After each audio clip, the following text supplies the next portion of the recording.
أعوذ بالله من الشيطان الرجيم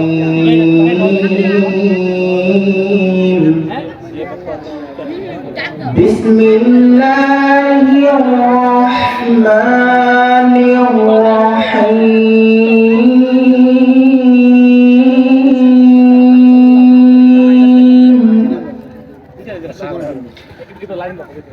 والسماء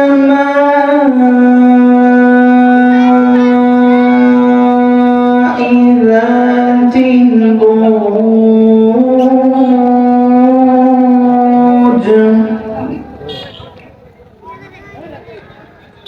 واليوم الموعود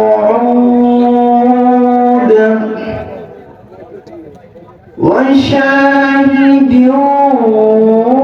ومشهود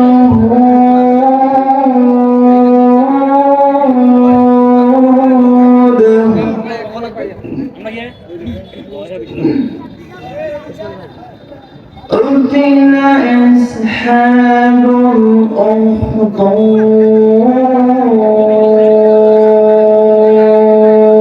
الأخدود النار ذات الوقود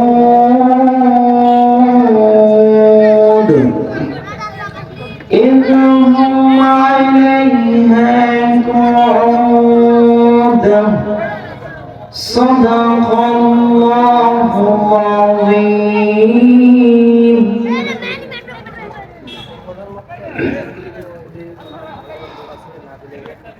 উপস্থিত সম্মানিত মুসলিম কেরাম ফাদালে আইজাক,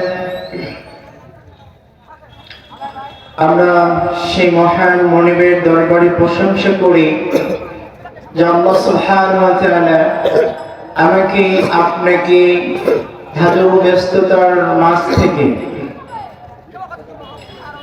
এমন একটি সুন্দর প্রোগ্রামে উপস্থিত হওয়ার তৌফিক দিয়েছেন, এই জন্য পড়ি আলহামদুলিল্লাহ।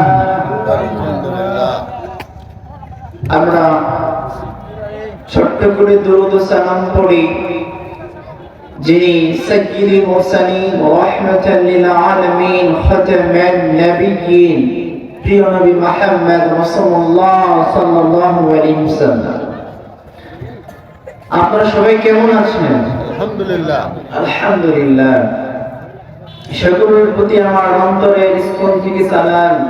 আসসালামু আলাইকুম ওয়া রাহমাতুল্লাহি ওয়া তাআলা ওয়া বারাকাতুহু। ওয়ালাইকুম সালাম ওয়া রাহমাতুল্লাহি ওয়া বারাকাতুহু। আমরা পবিত্র কুরআনুল কারীম থেকে একটি সূরা থেকে কয়েকটি আয়াতের তেলাওয়াত শুনেছি, সেটা হচ্ছে সূরাতুল বুরুজ। এই আয়াতগুলোকে ঘিরে কথা হবে ইনশাআল্লাহ। আল্লাহ তাআলা আমাকে বলবার, আপনাদেরকে শুনবার, সকলকে আমল করবার তৌফিক দিক পড়ি আমিন। কোরআনে যখন আলোচনা করা হবে আল্লাহ তাআলা তাগিদ দিচ্ছেন, বলছেন আমার বান্দাগুলো শোনো, আমার কোরআন থেকে যখন কথা বলা হবে চুপ করে শুনবা, অন্তর লাগিয়ে দিয়ে শুনবা, কান গোরখানা করে শুনবা। ওয়ানসিতু লাআল্লাকুম তুরহামুন, এবং কোনো কথাবার্তা বলবা না যদি তোমরা তোমাদের রবের রহমত প্রাপ্ত হতে চাও। শুধু এখানেই নয়, আল্লাহ তাআলা আল্লাহ রাব্বুল আলামিন সূরাতুল জুমারে 18 নম্বর আয়াতে বলতেছেন الذين يستمعون القول فيتبعون أحسن أولئك الذين هداهم الله وأولئك هم أولو الألباب। আল্লাহ তাআলা বলেন আমার কোরআনের আয়াতগুলো তোমাদের সামনে যখন তেলাওয়াত করা হবে, আমার কোরআন থেকে যখন তোমাদের সামনে আলোচনা করা হবে,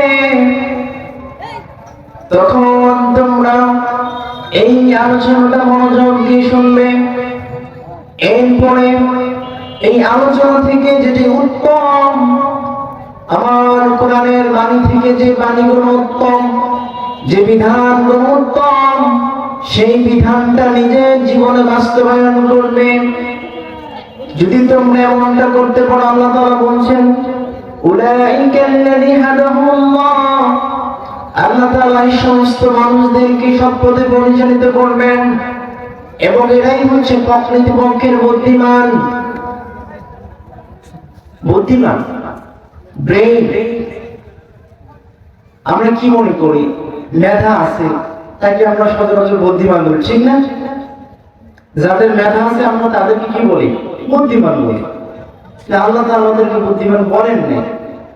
আল্লাহ তাআলা বলছেন কোরআনের কথা হবে, এরপরে এখান থেকে যেটা তোমার ভালো লাগে সেটা ভালো। যেমন নামাজ পড়া ভালো না খারাপ? নামাজ পড়া ভালো, এটা গ্রহণ করতে হবে। সুদ খাওয়া ভালো না খারাপ? খারাপ, ত্যাগ করতে হবে। এই ভালোগুলোকে গ্রহণ করা, খারাপগুলোকে ত্যাগ করা। যদি এরকমটা কোনো বান্দা করতে পারে, আল্লাহ তাআলা সার্টিফিকেট দিচ্ছেন ওই বান্দা হচ্ছে কি? বুদ্ধিমান, মেধাবী। এবং ওই বান্দাকে আল্লাহ তাআলা কি করবেন? সৎ পথে পরিচালিত করবেন, হেদায়েত দিবেন। যাই হোক, মোটামুটি ভূমিকা আমার আলোচনায় ছিল। আজকে আমরা যে সূরা থেকে তেলাওয়াত শুনেছি এটা হচ্ছে সূরাতুল বুরুজ। 22টি আয়াত রয়েছে, একটি রুকু। আর এই আয়াতের বিশেষ তাৎপর্য হচ্ছে যে আসহাবুল উখদুদ ওয়াস-সামাঈ যাতিল বুরুজ। প্রথম আয়াতের তৃতীয় বাক্য থেকে এই সূরাটির নামকরণ করা হয়েছে।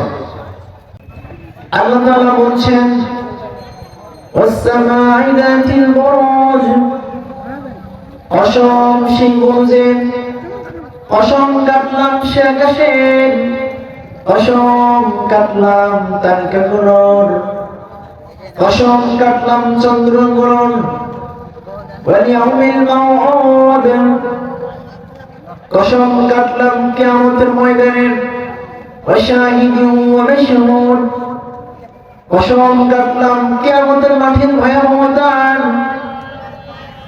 কয়টা কসম? তিনটা। এক নম্বর আকাশের তারকার কসম, 2 নম্বর কিয়ামতের কসম, 3 নম্বর কিয়ামতের যে ভয়াবহতা রয়েছে মানুষ যেগুলো দেখবে এটার কসম। এই 3 কসমের পরে বলা হচ্ছে কুতিলা আসহাবুল উখদুদ, মারা পড়েছে গর্তওয়ালারা। কারা মারা পড়েছে? গর্তওয়ালারা। এখন আমরা একটু মূল ভাষায় বুঝি। সেটা হচ্ছে যে এই যে মনে করেন আল্লাহ তাআলা কসম কাটলেন, কসম কাটার উদ্দেশ্য কি? মানে বিষয়টা গুরুত্ব দেওয়া, বুঝা। একটা মানুষ দেখবেন একটা কোন কাজ করে ফেলছে, সে বলছে যে আমি টাকাটা নেই নাই, কোথাও কোথাও এক্সাম্পল, আমি টাকাটা নেই নাই। এখন আমরা যদি বলি না তুমি টাকাটা নিছো, এরপর সে কি করে? আল্লাহর কসম বলে না। কেন কাটে বলুন তো? গুরুত্ব বোঝার জন্য যে আসলে আমি টাকাটা নেই নাই। তো ঠিক তদ্রূপ আল্লাহ তাআলা কসম কাটছেন, সত্য তো বটেই, এতে কোনো সন্দেহ নেই, কিন্তু এরপরও আবার কসম কাটে বলছেন যে মারা পড়েছে গর্তওয়ালা। এবার ক্যাপশনে আসে। ক্যাপশনটা ছিল এরকম যে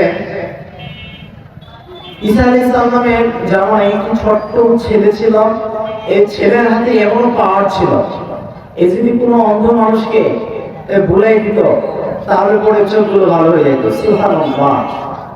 কারণ পানি ন্যান্য হয়ে গেছে, এই পাটা সুন্দর করে ভুলাই দিত, পাও ভালো হয়ে যায়।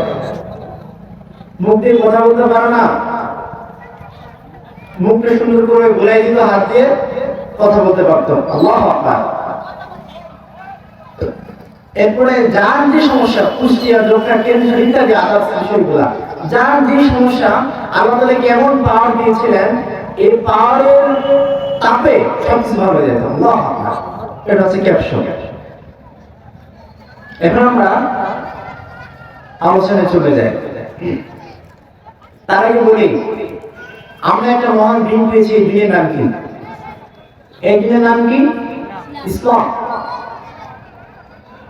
ইসলাম পরিপূর্ণ। ইসলামে আপনি খুঁজবেন পাবেন না এরকম কোন একটা দিন নেই।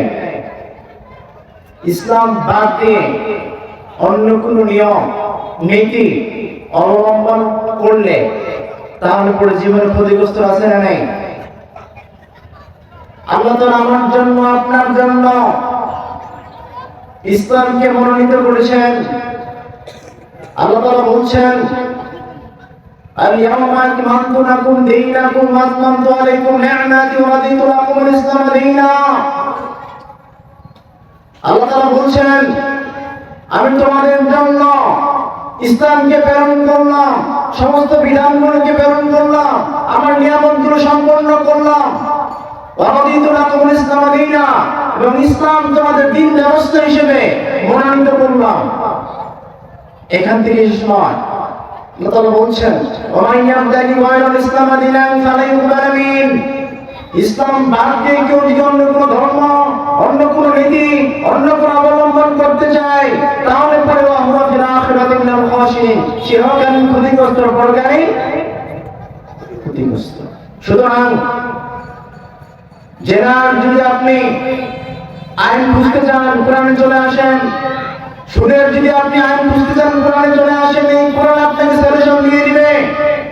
অন্য কোনো সংবিধানের কোনো প্রয়োজন নেই। কোরআনকে নিজের ব্যক্তিগত, নিজের রাষ্ট্রীয়, নিজের সমাজে, নিজের থানায়, নিজের উপজেলায়, নিজের ওয়ার্ডে, নিজের ইউনিয়নে এই কোরআনকে আপনি সংবিধান বানান, তাহলে পরে এই সমাজ থেকে যে জুলুম, সুদ, ঘুষ সব কিছু ধরে যাবে, ঠিক না? কিন্তু আমরা খুঁজে বেড়াই। একমাত্র দিনের নাম কি? ইসলাম। মনে থাকবে? গ্রহণ করতে হবে কোনটা? ইসলাম। বৌদ্ধ ধর্ম গ্রহণ করা যাবে? যাবে না। জি, তাই সবাই মোটামুটি চলে যাচ্ছে। মূল আলোচনা আমরা আসি। আচ্ছা, আল্লাহ তাআলা তিনটি কসম কাটলেন। কসম কাটার পরে কি বলছেন? কুতিলা আসহাবুল উখদুদ, মারা পড়েছে গর্তমানরা, আন-নারি যাতিল ওয়াকুদ, তাদেরকে জ্বলন্ত আগুনে উত্তপ্ত করে তাদেরকে দাও দাও করে সেই আগুনে ফেলাই দেওয়া হয়েছে। তারা সেখানে জ্বলে পুড়ে ছারখার হয়ে গেছে। আল্লাহু আকবার। মানে তৎকালীন যারা রবের প্রতি ঈমান পোষণ করত, যারা বলতো আমান্না বিল্লাহি ওয়া রাসূলি, আমি আমার রবের প্রতি ঈমান নিয়ে আসলাম, রবকে বিশ্বাস করি, এই কথাটা বলার পরে তাদেরকে উত্তপ্ত পানিতে, উত্তপ্ত গলিত লোহাগুলোতে জ্বলন্ত টকবক ফুটফুটে আমরা তাদেরকে ছেড়ে দেওয়া হয়েছে। আল্লাহু আকবার। ব্যাপারটা এরকম ছিল। কিরকম? যে তৎকালীন একটা ছিল বাদশা। এটা কি ছিল? বাদশা ছিল। তো আমাদের যেমন প্রধানমন্ত্রী আছে না, এরপরে এমপি সাহেব আছে, তো সচরাচর তাদের সেফটির জন্য তারা কিন্তু প্রশাসন রাখে, রাখে না? দুই চারটা গাড়ি রাখি সামনে, তাদের নিজের দেহ সেফটির জন্য, সহায়তার জন্য তারা প্রশাসন রাখে। তো আগে যে কি করা হতো, যারা দিন মানত না, দিন বাদ দিয়ে এটা কি করতো? জাদুকর রাখতো। কি রাখতো? জাদুকর রাখতো। তো ওই জাদুকরের বয়স হয়ে গেছে বেশি। ওই জাদুকরকে একদিন বাদশাহ সহ জাদুকর সব পরামর্শ হচ্ছে। জাদুকর বাদশাহকে বলে, বাদশাহ বয়স তো অনেক হয়ে গেল, তো আপনাকে টেকআপ দেওয়ার জন্য, আপনাকে সংরক্ষণ করার জন্য তো আরেকটা জাদুকরের প্রয়োজন। তো আপনি একটা কাজ করেন, এলাকা থেকে সর্বোচ্চ মেধাবী, জ্ঞানী একটা ছেলেকে নিয়ে আসে দেন, ওকে আমি জাদুবিদ্যা শিখিয়ে দিব, কারণ আমার বয়স শেষ। আমাদের চেয়ারম্যান সাহেব, ওনার যদি বয়স শেষ হয়ে যায়, নতুন চেয়ারম্যান করতে হবে না? জাদুকরের বয়স শেষের দিকে তিনি কি বলছেন? বললেন একটা জাদুকর লাগবে, একটা ছেলেকে নিয়ে আসো। ঠিক আছে, কথা অনুযায়ী কাজ। এলাকায় ঘোষণা দেওয়া হলো, এলাকায় ঘোষণা দিয়ে দেওয়া হলো একটা ছেলে লাগবে, জাদু শিখাবো। তো ছেলেও নিয়ে আসার নিয়োগ দেওয়া হলো। নিয়োগ দেওয়ার পরে মন্দির শুনলেন, ছেলে প্রতিদিন কোরআন থেকে বলতেছে, কিন্তু ছেলে বুঝে ঘটনা। এবং বুখারী মুসলিম শরীফের ৭৭০৩ নম্বর সম্ভবত, আরো ৩ মেজা প্রত্যেক হাদিসে আছে সেই বর্ণনা। তো এই ছেলে প্রতিদিন জাদু শিখে, রাস্তা দিয়ে যায়, জাদু শিখতে যায়, জাদু শিখে আসে। হঠাৎ করে ওই প্রতিমধ্যে রাস্তায় এক ছিল আলেম, এটা ছিল ঈসা আলাইহিস সালামের জামানার এক আলেম। তো ওই ঈসা আলাইহিস সালামের সাথে তার কথা হয়, সাক্ষাৎ হয়। কথাবার্তা বলার পরে তার নিজেরা চুক্তিবদ্ধ হয় যে আমি আপনার কাছে দিনও শিখব। বুঝেন নাই? এবার ছেলে কি করে, এই আলেমের কাছে দিনও শিখে, মানে ইসলাম শিখে, আলেমের কাছে দিনও শিখে, মানে ইসলাম শিখে। এরপরে ওই যে জাদুকরের কাছে জাদুও শিখে, চলতেছে। এরকম করতে করতে হঠাৎ করে এই আলেম এই ছেলেকে বলছে, বাবা দেখো, তুমি যে জাদু শিখতেছো এটা কিন্তু আসলে মিথ্যা। এটা কি আসলে মিথ্যা। আজকে তোমাকে আমি একটা দিনের দাওয়াত দিব, এই দাওয়াত তোমাকে কবুল করতে হবে। জি বলুন ওস্তাদ। হুজুর বলেন। তিনি বললেন, তুমি কালিমা পড়তে হবে, তোমাকে মুসলিম হতে হবে। ছেলে বলল, আমি রাজি। ছেলে পড়লো লা ইলাহা ইল্লাল্লাহ ঈসা রূহুল্লাহ।